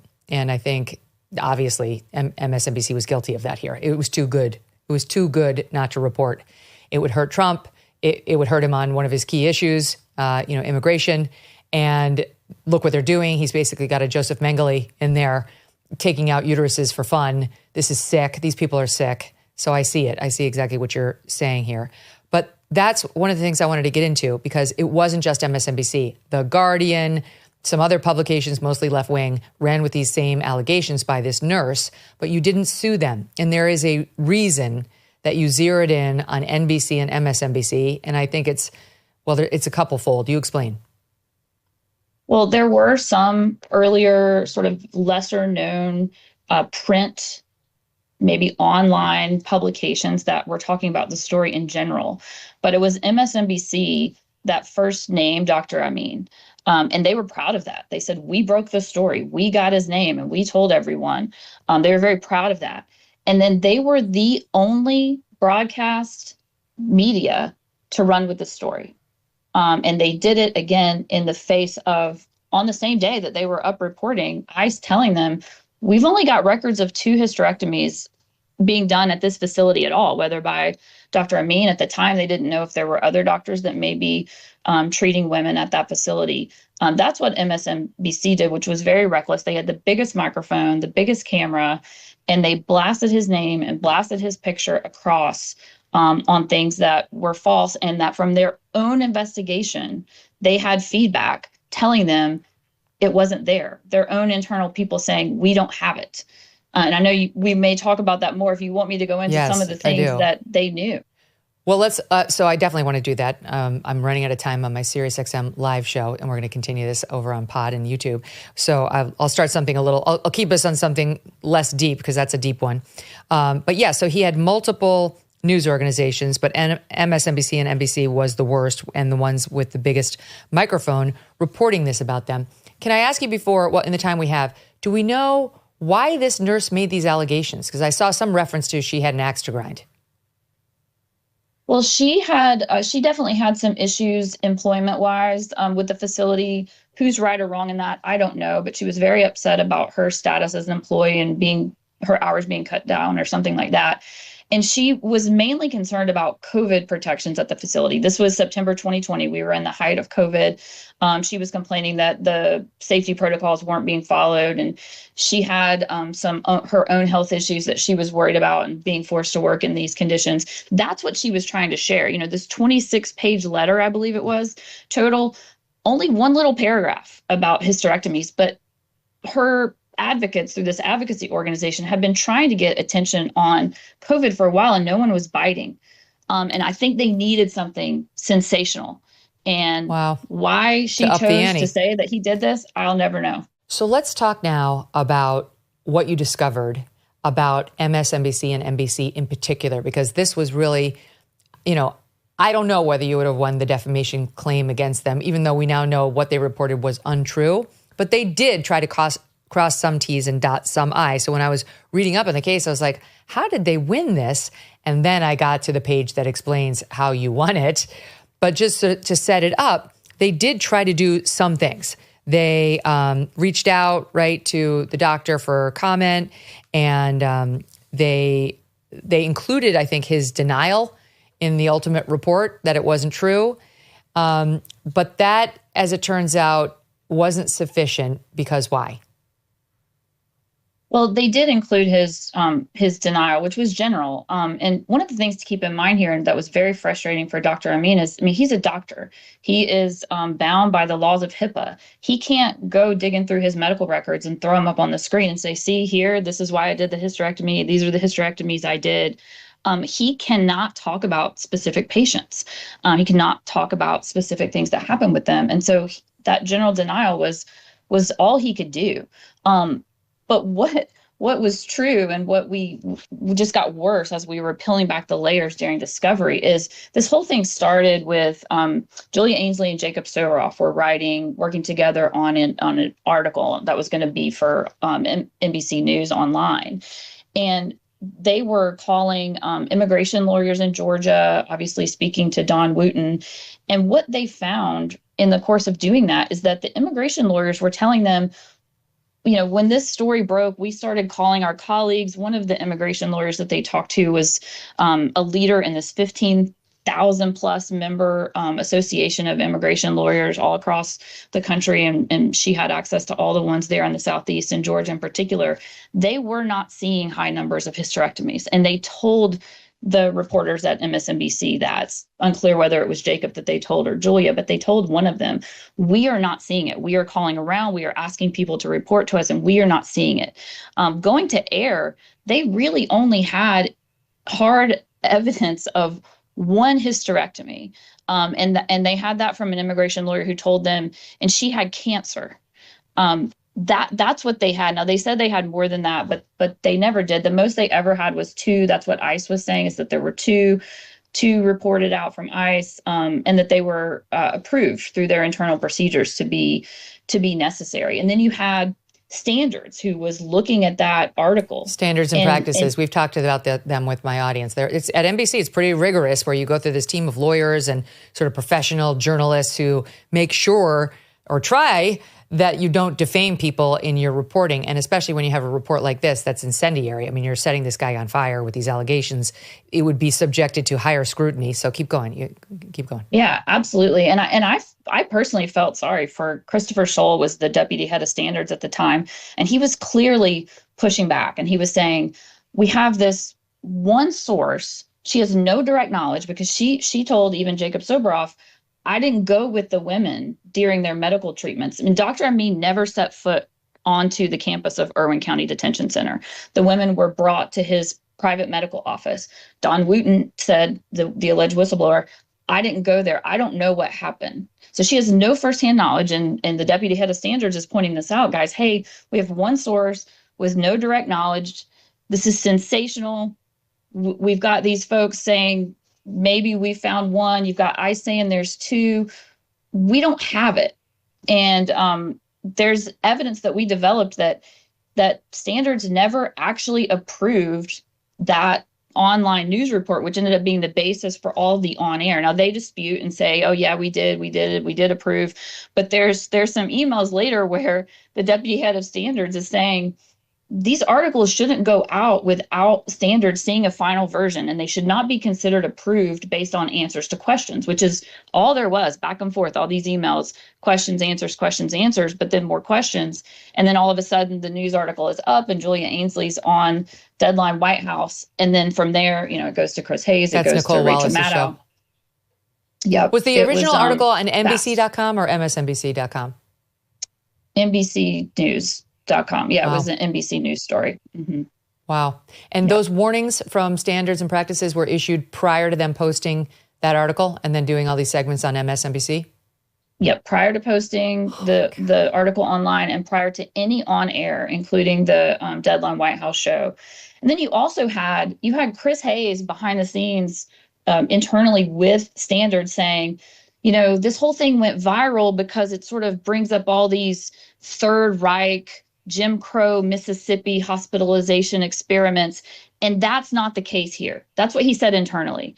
That's why it went viral. It's so sensational. It brings up all these bad historical implications, but that's not true here. He acknowledges that internally. That same night, he goes on his show and he says, this story went viral because of the historical ramifications of any kind of coerced sterilization of an immigrant population. So the exact same thing that he said this is not internally, he told the viewers, that's why this is such a big story, because this is what it makes us think of. It was very, very reckless and very disappointing to me to see it happen this way. Incredibly two-faced. Here he is having that same nurse on his show, again, after all these warnings from standards and others behind the scenes. SOT 37. You have detained women. I had several detained women on numerous occasions that would come to me and say, Miss Wooten, I had a hysterectomy. Why?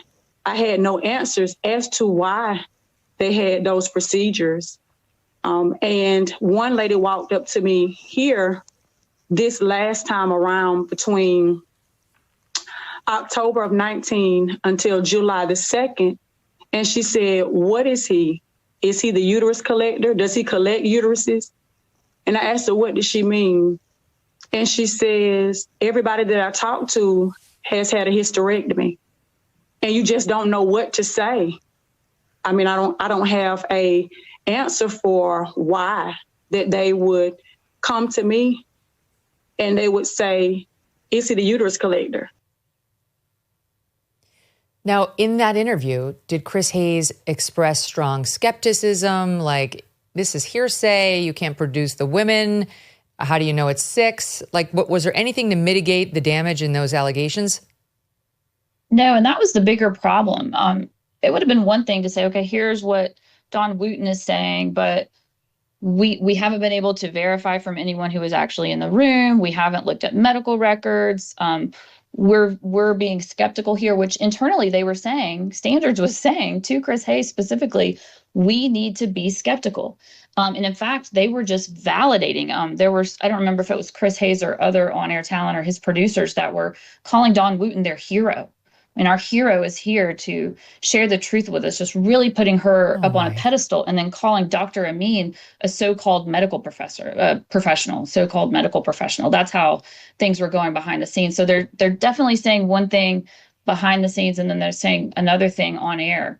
And then it goes up. So you've got Nicole Wallace at Deadline White House, then you've got Chris Hayes all in. And then after that, you've got Rachel Maddow, which really took it to the next level. And we alluded to it earlier when she made this really an election issue and said, this is the Trump administration's mistreatment of immigrants. And Dr. Amin is part of that, and going through the child separation policy and going through tracking of immigrant women's menstrual cycles when they're in detention.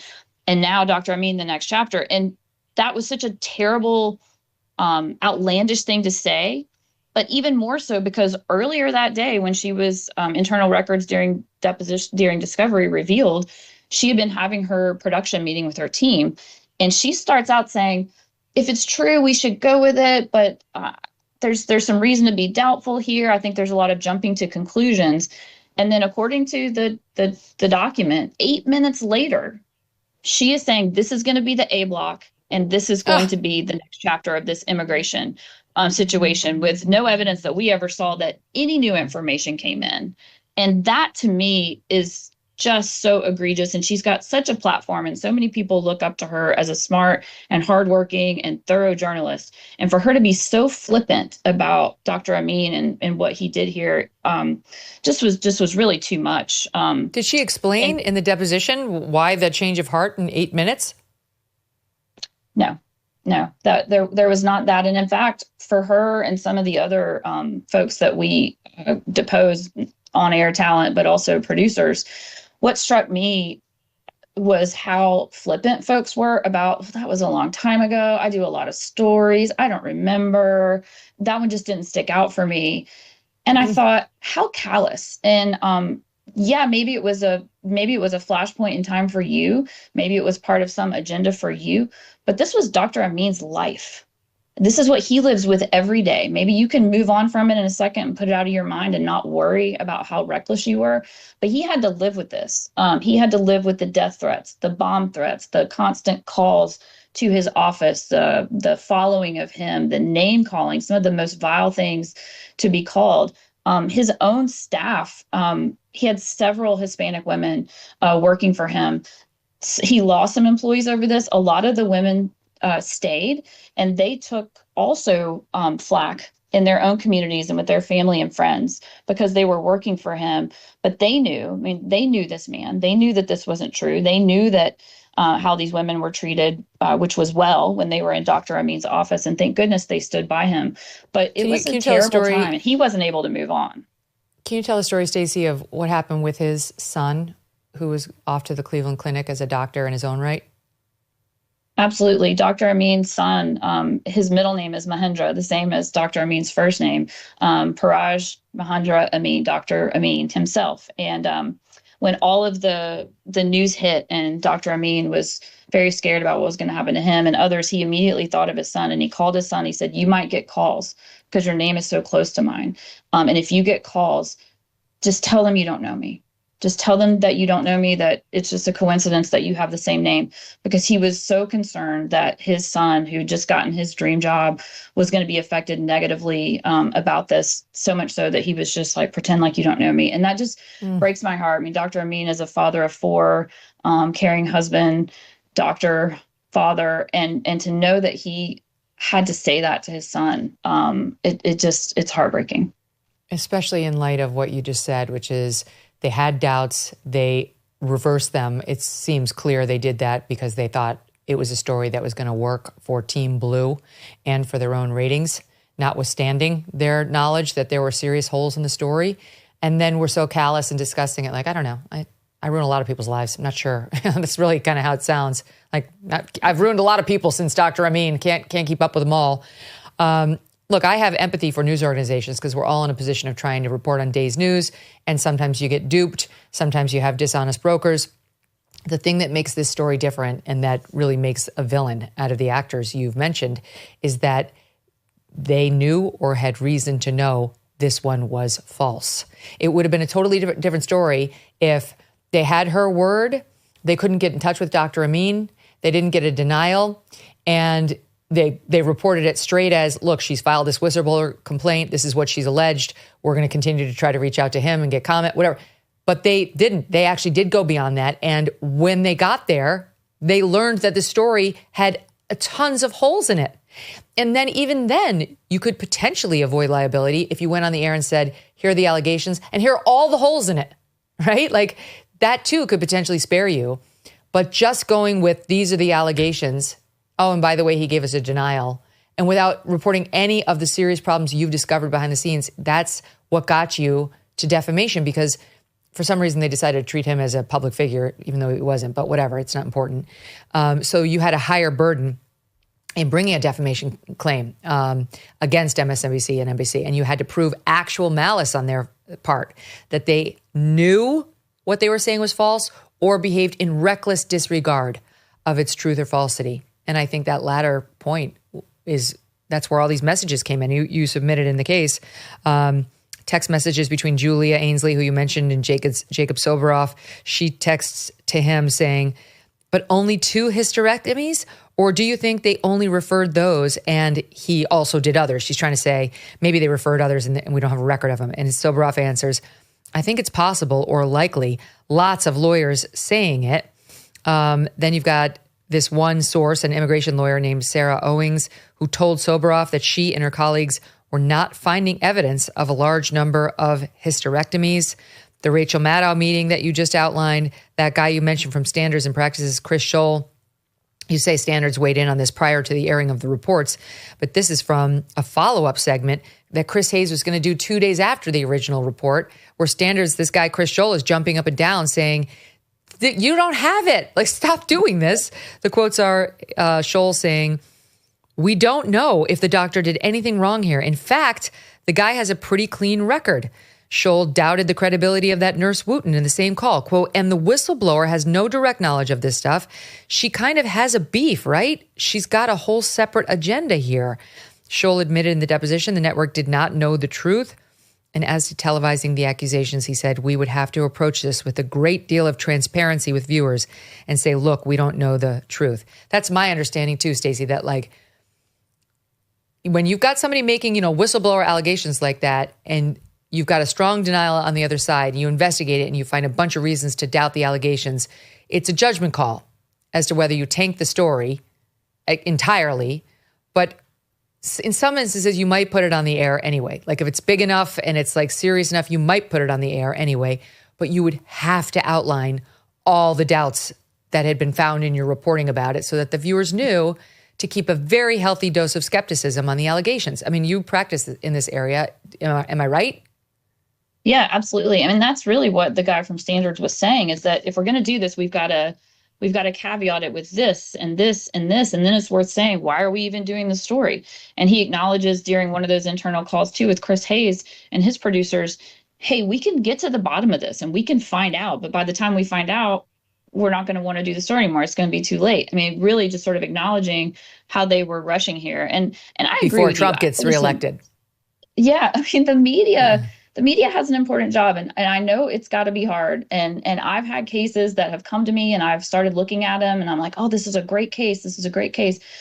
But when you find out facts that tell you it's not, when you're in the media and you think you have this great story, but then you find out facts that show to you that it's not, you have to stop. And I think you said it was just too good. They really wanted this. I think Julia Ainsley and Jacob Soboroff, they had done this book on, or Soboroff had done a book on the child separation policies. They had won some awards for reporting in that. This was their next immigration story. They wanted it so much that even though their own sources, their own immigration lawyers in Georgia were saying, we are not seeing it.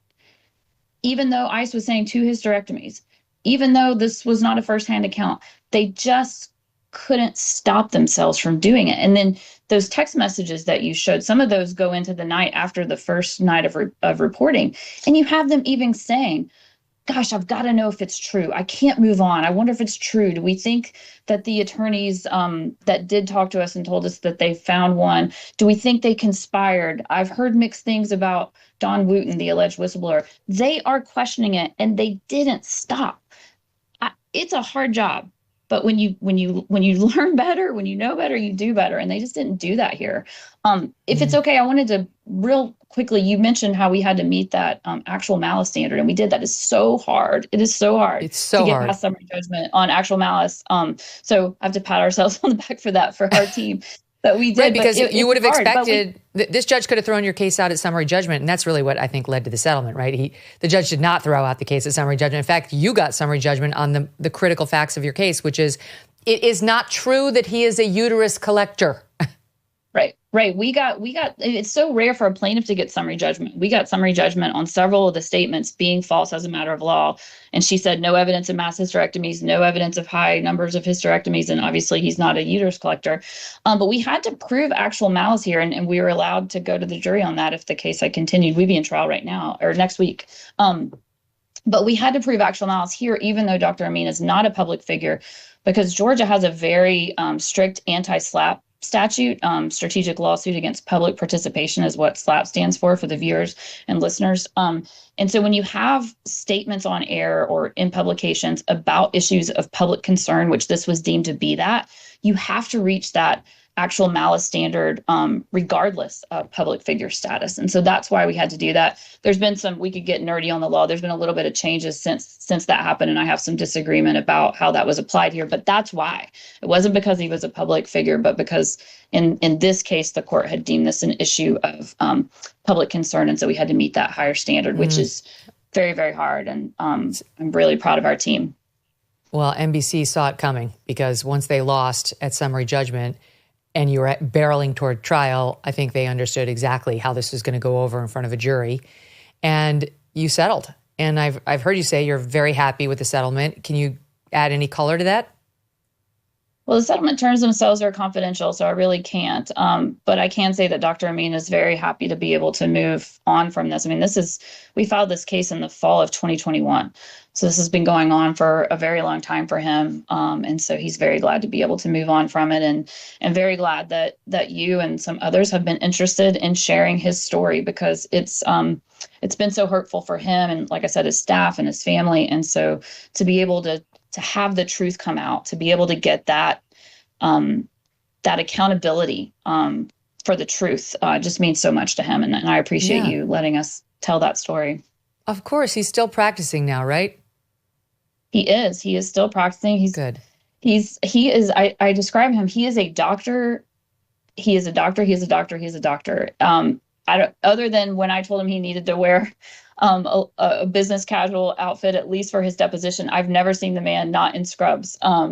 We have a mediation or whatever we have, he's coming in scrubs because he'll take a break and he'll get a call. He'll have to go deliver a baby. He just wants to know, when can I get back to seeing patients? He loves it. He's really good at it. The community, fortunately, still loves him down there. He had some trouble for a while, but everybody, luckily, it seems like everyone's come back around, and he'll never know all the naysayers that are out there. But he's very important to the community. He loves them, and they love him. And all he wants to do is. I should end with medicine. this. There never was a lawsuit against the nurse, right?